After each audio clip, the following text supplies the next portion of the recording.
todos abrir na primeira carta de Paulo aos Coríntios, capítulo 15, nos versos do 51, verso 52. Eis aqui vos digo um mistério.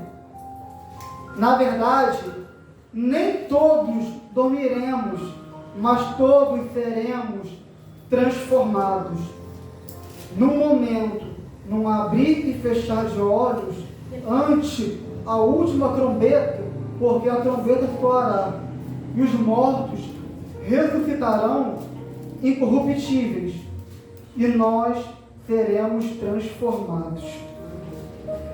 Aqui nessa passagem, o apóstolo Paulo, ele fala que um dia nós seremos transformados em abrir e fechar de olhos, ou seja, piscar. No momento de uma piscada, quando soar a trombeta, nós receberemos um novo corpo.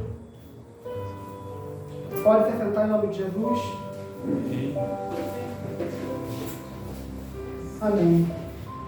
Meus irmãos, um louvor, ele tem a finalidade de exaltar e engrandecer o nome do Senhor. Mas já aconteceu de alguma vez um louvor, a letra de um louvor falar tão forte ao seu coração que você sente que é Deus falando contigo através daquela letra? Aquela letra age tão forte no seu coração que você não tem a menor dúvida, é Deus falando comigo? Isso aí aconteceu comigo.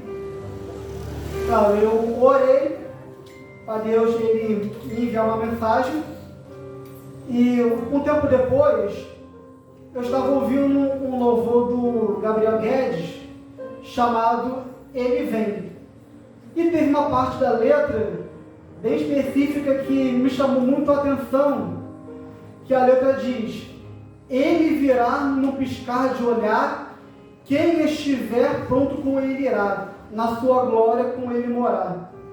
E essa parte da letra mexeu muito comigo. Então eu fui na Bíblia, na primeira carta de Paulo aos Coríntios, no capítulo 15, e aí foi confirmação. É Deus dizendo: Gabriel, essa é a mensagem que você vai levar. E assim foi. Mas o interessante é esse abrir e fechar de olhos que a passagem fala. Porque ela nos dá mais uma informação de como vai ser o retorno de Jesus. Eu estava até pesquisando sobre piscada, e eu descobri que uma piscada dura de 100 a 150 milissegundos. Em apenas um segundo, uma pessoa consegue piscar 5 vezes. Ou seja, é muito rápido que acontece isso. E a palavra diz que nos últimos tempos, no caso nessa passagem aqui, as pessoas, no caso os que morreram primeiro, elas vão ressuscitar primeiro, e os que estiverem vivos vão receber um corpo incorruptível. Essas pessoas vão ter um corpo glorificado. E assim vai surgir em nós a perfeição que Deus tanto nos prometeu. Quando Jesus voltar, vai ocorrer isso. Aqueles que se arrependeram e entregaram a vida para Jesus vão ter uma nova vida, para assim se cumprir a promessa que Jesus nos deixou. Eu acho isso bem interessante mesmo. Porém, tudo isso vai durar uma fração de segundos, um piscar de olhar. Mas a questão é, será que de fato estamos preparados para esse momento? Tanto que o tema dessa mensagem que eu coloquei aqui é: Ele virá num piscar de olhar. Ele virá num piscar de olhar. Meu Deus! Mas não pense que é para simplesmente ficarmos parados esperando Jesus voltar. Pois também é necessário, nesse momento, estarmos nos relacionando com Ele, buscando a Ele, pois muitas vezes os nossos olhos espirituais estão muito fechados. E Jesus, muitas vezes, está ao nosso lado e nós não conseguimos perceber a presença dele ao nosso lado. Vamos ler o Evangelho segundo escreveu Lucas, no capítulo 24, do 13 ao 19. A qual a epígrafe do texto diz: 2 discípulos no caminho de Emaús. E eis que no mesmo dia iam 2 deles para uma aldeia que distava de Jerusalém 60 estádios, cujo nome era Emaús. E iam falando entre si de tudo aquilo que havia sucedido. E aconteceu que, indo eles falando entre si e fazendo perguntas um ao outro, o mesmo Jesus se aproximou e ia com eles. Mas os olhos deles estavam como que fechados, para que o não conhecessem. E ele lhes disse: que palavras são essas que caminhando trocais entre vós? E por que estáis tristes? E respondendo um, cujo nome era Cleopas, disse-lhe: és tu só peregrino em Jerusalém, e não sabe as coisas que nela têm sucedido nestes dias? E ele lhes perguntou: quais? E eles lhes disseram: as que dizem respeito a Jesus do Nazareno, que foi varão profeta, poderoso em obras e palavras diante de Deus e de todo o povo. Essa passagem está no contexto depois da ressurreição. Já haviam se passado 3 dias e 2 daqueles discípulos estavam a caminho de Emaús, conversando entre si. Estavam falando: nossa, já faz 3 dias e Jesus ainda não ressuscitou como dizia. Nossa, e a gente achando que ele era o Messias. Só que nesse momento, Jesus já apareceu ressuscitado perto deles. Só que os olhos espirituais estavam fechados, eles não conseguiram reconhecer Jesus ali falando com eles. Tanto que Jesus, ele chega para ele e pergunta: o que vocês estão conversando aí? E um dos discípulos perguntou: ué, você é peregrino por aqui em Jerusalém? Tu não sabe das coisas que têm acontecido? Que Jesus morreu, que Jesus foi crucificado? E conforme vocês vão lendo o resto da passagem, Jesus vai falar: ué, vocês não dão crédito pela palavra dos profetas, não? Porque os profetas, eles já diziam que era necessário Cristo padecer pelo homem. Vocês não creem no que os profetas dizem, não? E Jesus foi conversando do lado deles a tarde inteira. E mesmo assim eles não reconheceram Jesus. Aí chegando já à noite, eles se instalaram em uma pousada. Ficou os 3 lá na pousada, pediram pão, estavam conversando entre si. Só que no momento que foi servido o pão e Jesus, ele repartiu o pão, os discípulos reconheceram Jesus na hora. Só que quando os olhos espirituais deles se abriram, Jesus já havia aparecido da frente deles. E eles começaram a falar entre si. Jesus estava ao nosso lado o tempo todo e nós não conhecemos, não conseguimos reconhecer a presença dele. Era por isso que o nosso coração estava ardendo a tarde inteira por cada palavra que ele estava dizendo. E mesmo assim, a gente não se deu conta que era Jesus. Meu Deus do céu. Mas pelo menos agora tem certeza de uma coisa: Jesus ressuscitou. Eu vou espalhar a notícia que Jesus ressuscitou. Glória a Deus. Porque pelo menos é isso que eu posso fazer. Já que Jesus estava ministrando comigo a tarde inteira, estava me ensinando a tarde inteira, e eu não reconheci a presença dele. Sabe o que eu aprendo com isso? Temos que pedir sensibilidade ao Espírito Santo para reconhecer quando é Jesus está ao nosso lado. Porque muitas vezes Jesus quer falar conosco e nós não estamos percebendo que é Ele falando conosco. Estamos ignorando o que Jesus está nos ensinando. Não podemos ser como esses discípulos a caminho de Emaús no início do capítulo, mas ser como no final, porque quando Jesus repartiu o final é o Mestre. Eita! É Ele. É Ele. Papaizinho querido. Ok, foi tarde demais a gente ter percebido. Mas aí Jesus depois reapareceu para eles de novo, só que junto dos outros discípulos. E eu creio que naquele momento, talvez eles tenham pedido desculpa a Jesus. Talvez tenham falado: Jesus, desculpa que a gente não percebeu que era o Senhor que estava ministrando conosco. Mas eu vou continuar fazendo a tua obra. Eu vou continuar espalhando o Evangelho. E Jesus foi mais uma vez estando em comunhão com eles. E depois Jesus subiu aos céus. Eles olhando para cima. E o anjo pergunta: por que estão olhando para cima? O Cristo voltará. É necessário nós estarmos nos relacionando com Jesus. Pois Jesus, Ele é a luz que brilha sobre toda a escuridão. Jesus é a paz que consegue acalmar nosso coração. Jesus é o pão do faminto. Jesus é a força para isso. E nós somos membros do corpo dele. Nós somos membros do corpo dele.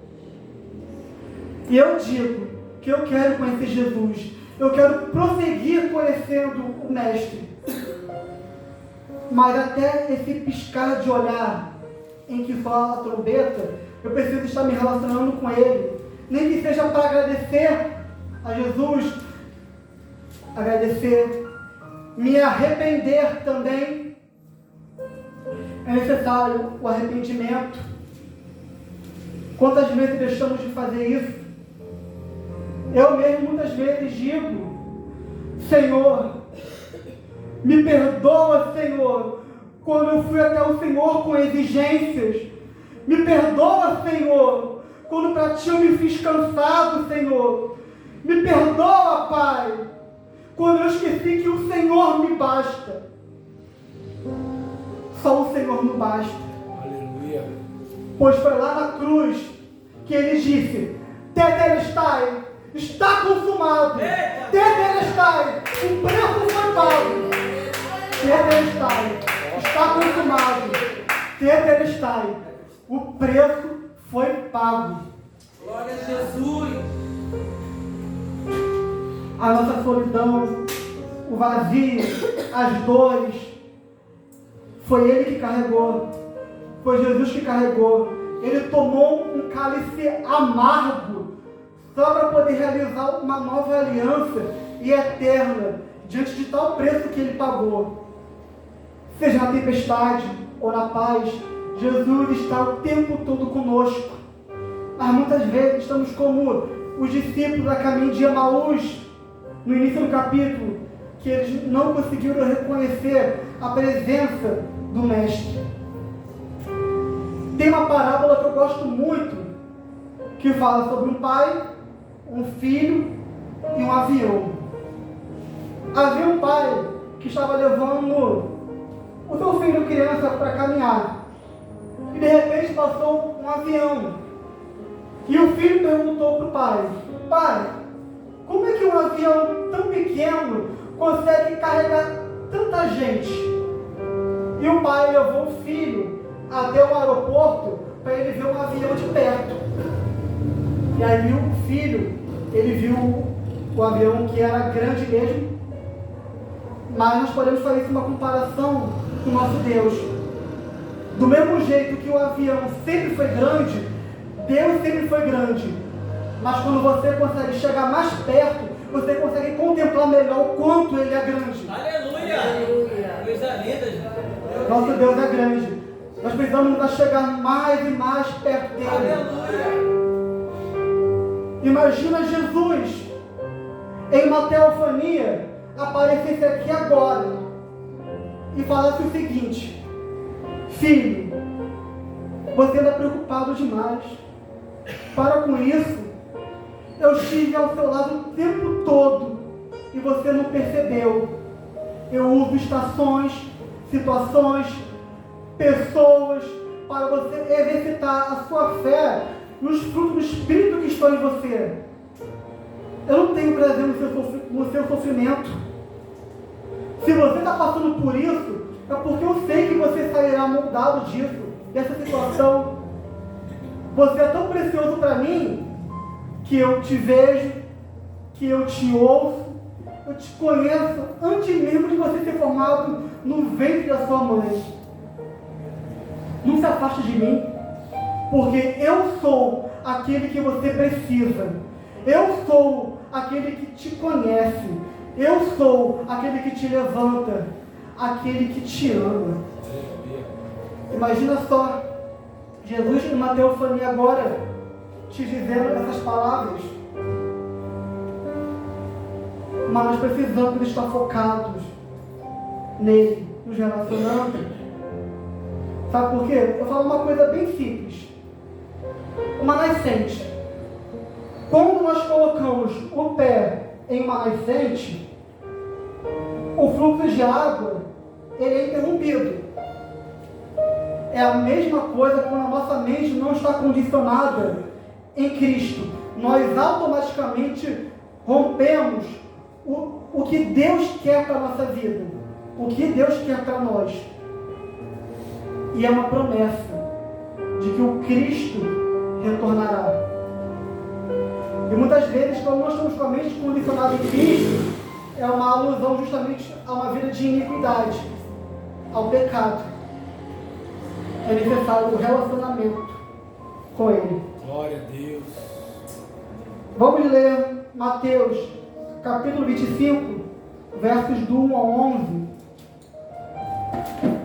Todos aqui conhecem essa passagem, mas a partir do momento que a mensagem é gravada, ela pode alcançar pessoas que ainda não conhecem essa passagem. Aleluia. Então é necessário eu expô-la mesmo assim. Isso aí. Coisa linda. Então, o reino dos céus será semelhante a 10 virgens que, tomando as suas lâmpadas, saíram ao encontro do esposo. E 5 delas eram prudentes e 5 loucas. As loucas, tomando as suas lâmpadas, não levaram azeite consigo, mas as prudentes levaram azeite em suas vasilhas, com as suas lâmpadas. E tardando o esposo, tosquejaram todas e adormeceram. Mas à meia-noite ouviu-se um clamor: aí vem o esposo, sai-lhe ao encontro. Então todas aquelas virgens se levantaram e prepararam as suas lâmpadas.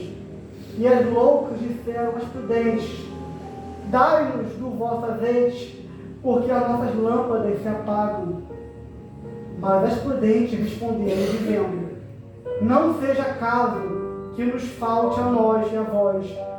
Ide antes aos que o vendem e comprai-o para vós. E tendo elas ido comprá-lo, chegou o esposo, e as que estavam preparadas entraram com ele para as bodas, e fechou-se a porta. E depois chegaram também as outras virgens, dizendo: Senhor, Senhor, abre-nos. Nós temos alma, temos espírito, mas moramos em uma carcaça chamada corpo. As 10 virgens dormiram, mas só 5 estavam preparadas. Entenda que o cristão que não anseia pela volta de Jesus é como uma noiva que não anseia pelo dia do próprio casamento. Meu Deus. O noivo espera uma noiva que esteja adornada, fiel, que esteja diligente, pois em um piscar de olhar, ela receberá vestes brancas e um corpo glorificado. Coloca para nós Hebreus, capítulo 10, no verso 23.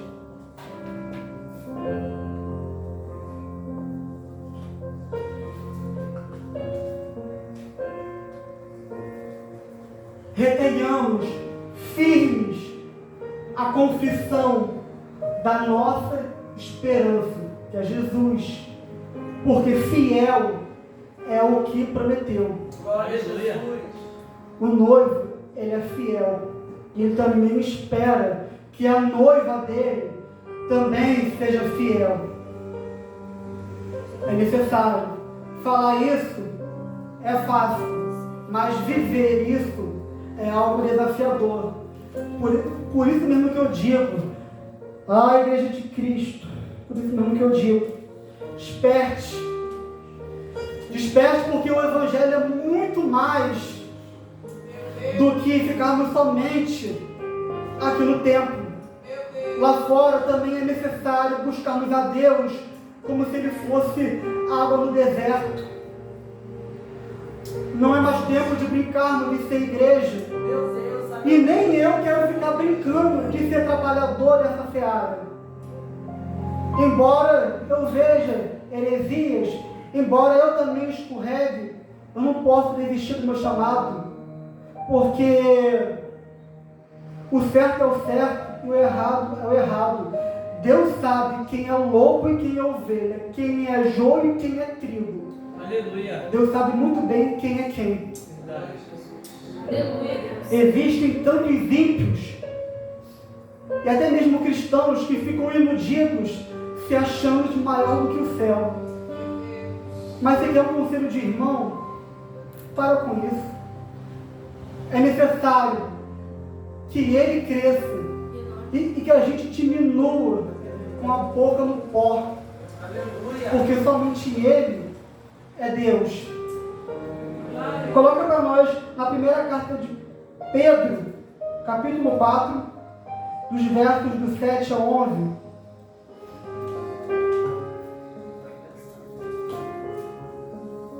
E já está próximo o fim de todas as coisas. Portanto, sede sóbrios e vigiai em oração. Mas, sobretudo, tende ardente amor uns para com os outros, porque o amor cobrirá a multidão de pecados.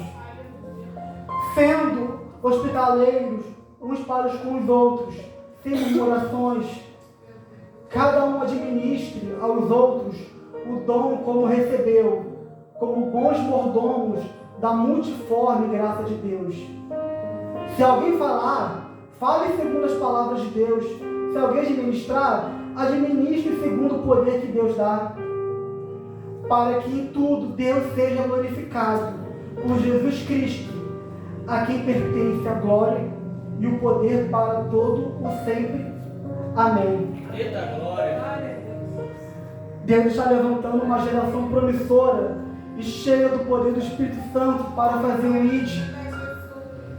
Uma geração que vai lá para poder ganhar, consolidar, discipular e enviar. Tudo isso em um ciclo. Esse é o projeto de Deus para nós. O chamado não é só do pastor, mas o chamado, ele é pessoal, ele é inquestionável e é intransferível, para que possamos ensinar os santos a fluir no profético. O mundo fica dizendo que a esperança é a última que morre, mas nós cremos que a nossa esperança ressuscitou ao terceiro dia. E nós sabemos bem o que vai acontecer em um abrir e fechar de olhos. Mas ainda assim, tem tanta gente perdida, tanta gente sem esperança, mas nós conhecemos uma esperança que não morre. Coloca para nós os últimos versículos dessa mensagem. Jó capítulo 14, versos do 7 ao 9.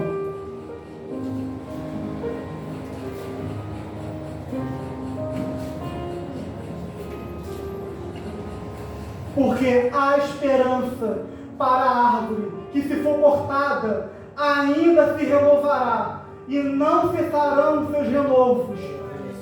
Se envelhecer na terra a sua raiz e o seu tronco morrer no pó, ao cheiro das águas brotará e dará ramos como uma planta. Eita glória. Há esperança para a árvore que for cortada. Há esperança para a árvore que tiver um tronco e a raiz envelhecida. Pois ao cheiro das águas vai dar frutos. E nós temos Jesus como a fonte de águas vivas. Há esperança para aqueles que estão com a alma abatida. E nós cremos nisso, que há esperança. O mundo viveu e ainda vive um grande caos moral, social, espiritual, pois o propósito de Satanás é desvirtuar o que o Senhor injetou em você, é desconstruir o que o Senhor construiu. O inimigo, ele sabe bem o destino dele, mas ainda assim, ele quer levar muitos com ele para a perdição eterna. Mas eu posso te dizer uma coisa: antes de você nascer, Deus te chamou pelo nome. Aleluia. Deus chamou Júlio, Lucas, Amanda, Adriana. Aleluia, Jesus. Deus te chamou antes mesmo de você nascer. Porque você foi comprado por alto preço de sangue. E você foi resgatado. Você foi resgatada. Glória a Jesus. Aleluia. Eu me imagino chegando no céu. E está lá Jesus olhando para mim.